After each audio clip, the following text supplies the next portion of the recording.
नमस्कार दोस्तों, आप सभी का स्वागत है एक बहुत ही ज़्यादा डरावनी भूतिया कहानी में। आज की कहानी सचमुच में घटित और रूह कँपा देने वाली कहानी है।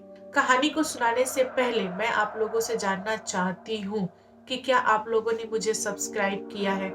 प्लीज़ यार सब्सक्राइब कर लो। बहुत सारे लोग क्या करते हैं कि पूरा का पूरा वीडियो देख लेते हैं बट सब्सक्राइब नहीं करते हैं। आप लोगों से रिक्वेस्ट है सब्सक्राइब कीजिए ताकि इसी टाइप के भूतिया कहानी मैं आपके साथ शेयर कर सकूं। आज की जो कहानी है ये मेरी दादी के बेस्ट फ्रेंड जिनका नाम सीता है उनके साथ घटित कहानी है। दोस्तों उनका नाम सिर्फ सीता नहीं, सचमुच में वे सीता ही है। मैं उनसे मिल चुकी हूँ। उनका जो दिल है बहुत ही ज्यादा सॉफ्ट है और ये चीज उन्होंने मुझे खुद बताई कि बेटा जब मैं 16-17 साल की थी और मेरी शादी का डेट हो गया था फाइनल, मेरी शादी भी हुई और शादी के बाद मेरा गावना भी हुआ। तो जब गावना होता है ना तो जो लड़कियां होती हैं दुल्हन अपने माँ बाप भाई बहन दादी चाचा मौसी मतलब जितने भी रिलेटिव होते हैं उनके गले पकड़ के रोती हैं क्योंकि विदाई के बाद से वे ससुराल में रहेंगी और जितना भी मैके वाले लोग हैं सब वहीं पे छूट जाएंगे। तो जो सीता जी थी वे अपने घर में इकलौती थी, अपने माँ बाप की इकलौती लड़की थी और सीता के पापा ने दहेज में यह तय किया था ससुराल वालों से मेरी बेटी आपके यहाँ तो जा रही है और इसके हिस्से में जितनी भी प्रॉपर्टी आएगी यानी कि जमीन घर और जो भी ज्वेलरी हो सब आप लोग का ही होगा क्योंकि यूपी बिहार में ना बहुत ही ज्यादा दहेज चलता है, अभी भी कहीं कहीं चलता है। वैसे बहुत सारी जगहों पे ये चीज बंद हो गया है। तो पहले के समय ना बहुत ज्यादा दहेज चलता था, लोग कुछ ना कुछ तो लेते ही थे। यहाँ पर सीता जी की प्रॉपर्टी देकर सीता की तो शादी हो गई, लेकिन यह बात सीता की चाची को अच्छा नहीं लगा। सीता की चाची चाहती थी कि जितना भी सीता की प्रॉपर्टी थी वह उनके बेटे को चला जाए क्योंकि उनको लड़का था और सीता का तो कोई भाई नहीं था। फिर जो सीता की चाची थी मन ही मन यह सब कुछ सोचती रही, लेकिन उन्होंने कभी भी अपनी जेठानी को नहीं बोला, सीता को नहीं बोला कि मुझे लालच है तुम्हारी प्रॉपर्टी को लेकर। नॉर्मल सी बात है, कोई नहीं बोलेगा। और जो सीता की चाची थी वह एक बहुत ही बड़ी हाकन डायन थी। हाकन डायन मीन्स होता है कि एक ऐसी डायन जिसको डायन प्रथा मालूम हो। वह चाहे तो किसी को पल भर में बीमार कर दे, पल भर में ठीक कर दे, किसी को मारने की भी शक्ति रखे और किसी को जिलाने की भी शक्ति रखे। उसको बोलते हैं हाकन डायन, मतलब खतरनाक वाली डायन। फिर जब सीता का गावना होना स्टार्ट हो गया और वह लोगों को पकड़ पकड़ के लगी रोने, उसी समय सीता की चाची ने सीता का जो आंचल था ना उसको ऐसे मसल दिया और एक आत्मा सीता के आंचल में बांध दिया। वह जो आत्मा था वह सीता की बॉडी पे आ गया और हमेशा सीता के साथ रहने लगा। सीता ससुराल में आई तो वह हमेशा बीमार रहती थी। ससुराल वाले ताना देते थे कि यह लड़की जब से आई है सिर्फ बीमार रही है, ऐसा लग रहा है कि इसके घर वालों ने भूत प्रेत वगैरह देके इसको विदा किया है। सीता इतनी सॉफ्ट दिल की थी कि किसी की भी बातों का जवाब नहीं देती थी, वह चुपचाप रोती रहती थी। सीता के ससुराल वाले बोलते थे कि तू अपने मैके जा और वहीं पे रह, अपनी प्रॉपर्टी पे रह, आगे तू चल, पीछे से हम लोग आते हैं क्योंकि हम सारे लोग एक साथ जाके वहां नहीं रह सकते। सीता की जो चाची थी वह और उनके बेटे सीता के चाचा सारे लोग लाठी लेके तैयार थे कि सीता जिस दिन आएगी प्रॉपर्टी अपना लेने उस दिन हम सीता को नहीं छोड़ेंगे। क्योंकि पट्टीदार लोग जो होते हैं ना यूपी बिहार के, वो लोग बहुत ही ज्यादा दुष्ट होते हैं। सीता की प्रॉपर्टी थी वह, फिर भी सीता को लेने नहीं दे रहे थे और इधर सीता को ससुराल वाले बहुत ज्यादा बुरा भला बोल रहे थे कि तुम अपनी प्रॉपर्टी नहीं ले रही हो, तुम्हारे बाप ने हमारे साथ धोखा किया है, ठीक है हम तुम्हारे यहाँ जाके रहेंगे नहीं, एक काम करो तुम अपने मैके जाओ और अपनी सारी प्रॉपर्टी बेचो और जो भी पैसा है लेके आओ ससुराल में, हम उसके बदले में नया प्रॉपर्टी खरीदेंगे, वरना तुमको हम अपने घर में नहीं रखेंगे। जो बेचारी सीता थी वो कहीं की नहीं थी, ना ससुराल की थी ना मैके की थी। मैके जाती तो चाचा चाची परेशान करते, ससुराल में सास ससुर परेशान कर रहे थे। बेचारी की किस्मत फूटी थी।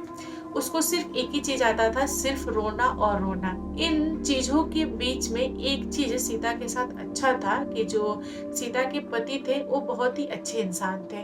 उन्होंने बोला अपनी वाइफ को कि देखो, हमको तुम्हारी प्रॉपर्टी का लालच नहीं है, तुम बहुत अच्छी हो, तुम हमारी इतनी सेवा सत्कार करती हो, यही काफी है मेरे लिए, हम दोनों प्यार से रहेंगे। फिर सीता के सास ससुर ने सीता को घर से निकाल दिया। सीता के पति ने एक मड़ई बनाया, उसमें अपनी बीवी को लेके रहने लगे। कुछ महीने बीते, सीता हो गई प्रेग्नेंट। जैसे ही सीता को पता चला कि वह प्रेग्नेंट है, वह बहुत ज्यादा खुश हो गई। उसको एक उम्मीद लगा कि बच्चा होने के बाद से सास ससुर बच्चे को अपना लेंगे। फिर सीता अपने पे ध्यान रखना स्टार्ट कर दी। 4-5 महीने बीतने के बाद से सीता का मिसकैरेज हो गया। सीता फुट फुट के रो रही थी।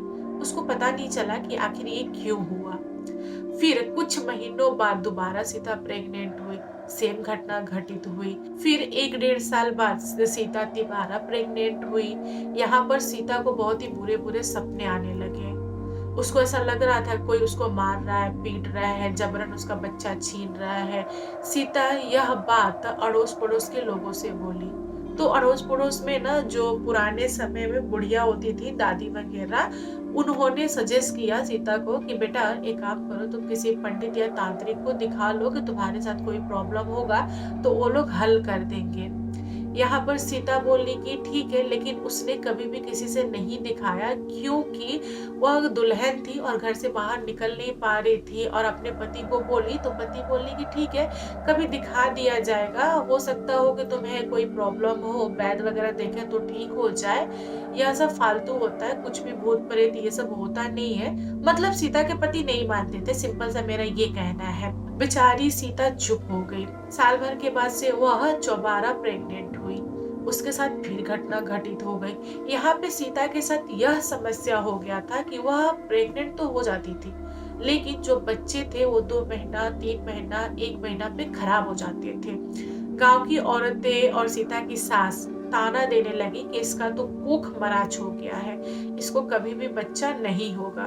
दोस्तों, कोख मराच का मतलब होता है कि औरत प्रेग्नेंट हो जाती है बट उसका बच्चा नहीं बचता है, उस पे किसी न किसी भूत प्रेत वगैरह का साया होता है।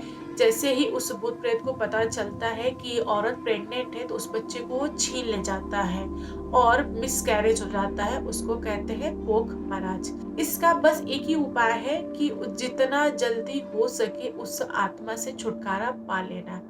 लेकिन यहाँ पर सीता को ये मालूम नहीं था कि उसके बॉडी पर कोई ना कोई आत्मा है। वह नॉर्मल रहती थी, बस उसके साथ घटना तब घटित होता था जब सीता प्रेग्नेंट होती थी, तभी होता था, अदरवाइज ये चीज होता नहीं था।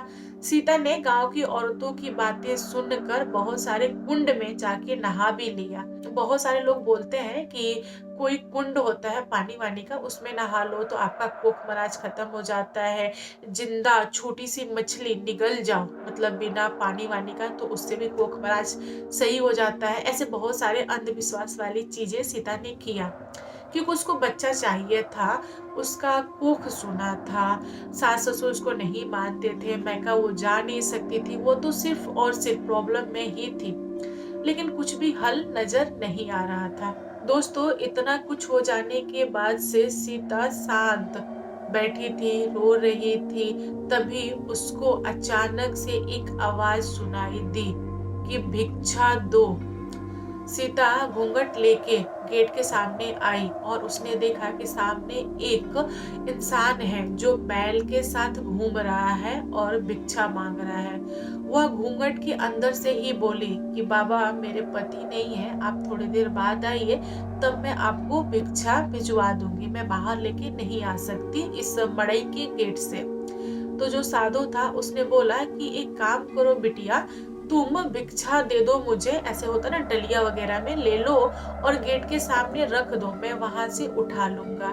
तो सीता बोली कि जैसी आपकी मर्जी। गई, थोड़ा सा गेहूं डलिया में लेके आई और बोली कि बाबा मेरे पास बस इतना ही है, आप इसको ग्रहण कीजिए। फिर उस साधु ने क्या किया कि डलिया का भिक्षा लेके अपने वो जो होता ना बर्तन उसमें डाल लिया और उसके बाद बोला कि बेटी मैं देख सकता हूँ कि तुम बहुत ज्यादा उदास हो, कहो तुमको प्रॉब्लम क्या है। सीता बोली कि नहीं बाबा कुछ भी दिक्कत नहीं है, सब कुछ ठीक है। तो बोला कि नहीं बेटा, मैं देख पा रहा हूँ तुम बहुत ही उदास हो, तुम बताओ, तुम शर्माओ मत, जो भी तुम चाहोगी वो सब कुछ मिलेगा, मुझसे क्या छुपाना, मैं तुम्हारे पिता जैसा हूँ, बताओ बच्चा तुमको क्या प्रॉब्लम है। फिर सीता फूट फूट के लगी रोने और घूंघट के अंदर से ही बोली कि बाबा मेरे साथ ये घटना हुआ है और ऐसे ऐसे हो रहा है, मैं कहीं जा नहीं पा रही हूँ, कुछ लोग बोल रहे हैं कि मेरा कोख पराच हो गया है, कुछ लोग बोल रहे हैं कि इसके ऊपर भूत प्रेत का साया है, सास ससुर ने घर से निकाल दिया है, मैं क्या करूं, मेरे पास कोई भी चारा नहीं है, पति मुझ पे विश्वास नहीं करते हैं, प्यार तो वो मुझसे बहुत करते हैं लेकिन उनको विश्वास नहीं है भूत प्रेत वगैरह पे, मैं क्या करूं, मेरे पास कोई भी चारा नहीं है, अगर आप इन सारी चीजों को ठीक कर सकते हैं तो आपकी बहुत मेहरबानी होगी। तो उस साधु इंसान ने बोला कि बेटा तुम रो मत, मैं तुम्हारा सारा का सारा दुख हर लूंगा, तुम बस एक छोटा सा काम करो, अपने हाथ से चावल का 2-4 दाना मुझे दे दो, 2-3 लवंग दे दो। के सीता गई तो चावल लेके आई, थोड़ा सा लौंग लेके आई, उस साधु महाराज को दी। साधु महाराज ने उस चावल को बनाया, लौंग बनाया और बोला कि लो बेटा, इस लौंग को अपने बाजू पे बांध लो, एक लवंग अपने तकिया के नीचे रख लो, एक लवंग तुम पानी के साथ घोट जाओ, तुम्हारे शरीर में जितनी भी समस्या है सब हट जाएंगी। यहाँ पे सीता बोली कि बाबा आपको कैसे पता कि मेरे शरीर में बहुत सारी समस्या है।